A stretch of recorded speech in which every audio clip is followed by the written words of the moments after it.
പെരിന്തൽമണ്ണ ഒടമല മകാം നേർച്ച സമാപന പരിപാടികൾ മെയ് 16 മുതൽ 4 മാസം നീണ്ടുനിന്ന നേർച്ചാഘോഷം 18-നാണ് സമാപിക്കുക.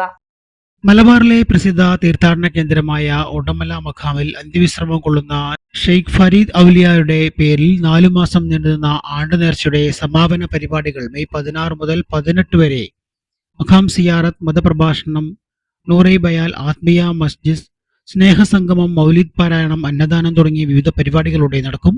സമാപന പരിപാടികൾക്ക് തുടക്കം കുറിച്ചുകൊണ്ട് മെയ് 16-ന് രാത്രി 7 മണിക്ക് മതപ്രഭാഷണം പാണക്കാട് സയ്യിദ് ഹമീദ് അലി ശിഹാബ് തങ്ങൾ ഉദ്ഘാടനം ചെയ്യും.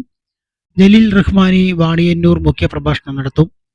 17-ന് വൈകിട്ട് 4 മണിക്ക് നടക്കുന്ന സ്നേഹസംഗമം നജീബ് കാന്തപുരം MLA ഉദ്ഘാടനം ചെയ്യും. Doctor Ramadas, doctor Faisal Hudawi, Murali master, Peethambaran തുടങ്ങി വിവിധ മത നേതാക്കൾ ചടങ്ങിൽ പങ്കെടുക്കും. രാത്രി 7 മണിക്ക് നടക്കുന്ന റൂഹൈ ബയാൽ ആത്മീയ മസ്ജിദ് സമസ്ത കേന്ദ്ര മുഷാവറ അംഗം ഹൈദർ ഫൈസി പനങ്ങാങ്ങര ഉദ്ഘാടനം ചെയ്യും. ദിക്കർ മജ്ലിസിന് അൽഹാളി കുമ്മനം നിസാമുദ്ദീൻ അസ്ഹരി നേതൃത്വം നൽകും. 18-ന് രാവിലെ 9 മണിക്ക് മക്കം സിയാറത്തിനും മൗലിദ് പാരായണത്തിനും ഏലംകുളം ബാപ്പു മുസ്ലിയാർ നേതൃത്വം നൽകും.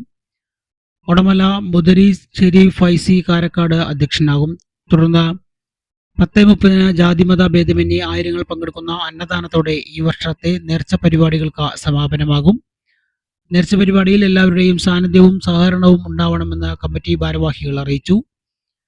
കഴിഞ്ഞ ജനുവരി 14-ന് Samastha general secretary professor K Alikutty Musliyar കൊടിയേറ്റൽ കർമ്മം നിർവഹിച്ചതോടെയാണ് നേർച്ചയ്ക്ക് തുടക്കമായത്.